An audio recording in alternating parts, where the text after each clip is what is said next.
পশ্চিমবঙ্গ সরকারের তথ্য ও সাংস্কৃতিক দপ্তরের উদ্যোগে অনুষ্ঠিত বাংলা মোদের গর্ব ২০২৫ শীর্ষক সাংস্কৃতিক অনুষ্ঠানে বিভিন্ন জেলার শিল্পীদের পাশাপাশি অংশগ্রহণ করে পাউশি অন্তর্দয় অনাথ আশ্রমের আবাসিকরা। অনুষ্ঠানের মঞ্চে আবাসিকদের পরিবেশিত দলীয় নৃত্য দর্শকদের দৃষ্টি আকর্ষণ করে। পরিকল্পিত কোরিওগ্রাফি ও সমবেত পরিবেশনার মাধ্যমে তারা নিজেদের দক্ষতা তুলে ধরেন। উপস্থিত দর্শক ও অতিথিদের পক্ষ থেকে তাদের এই অংশগ্রহণের প্রশংসা করা হয়।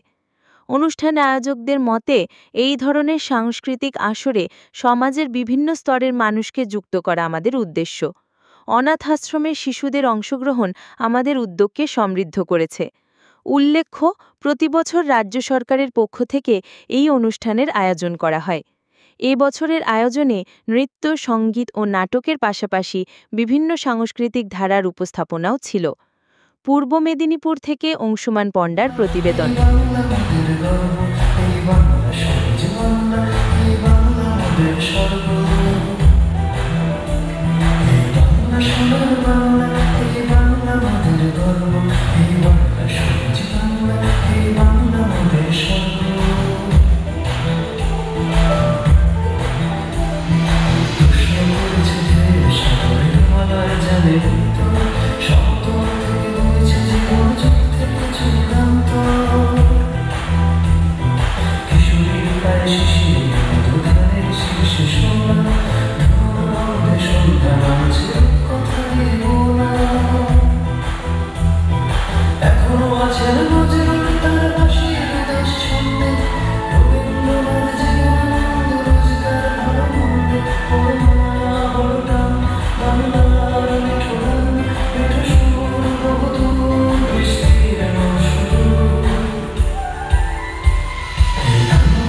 সবুজ বাংলা, এই বাংলা মোদের সাগর।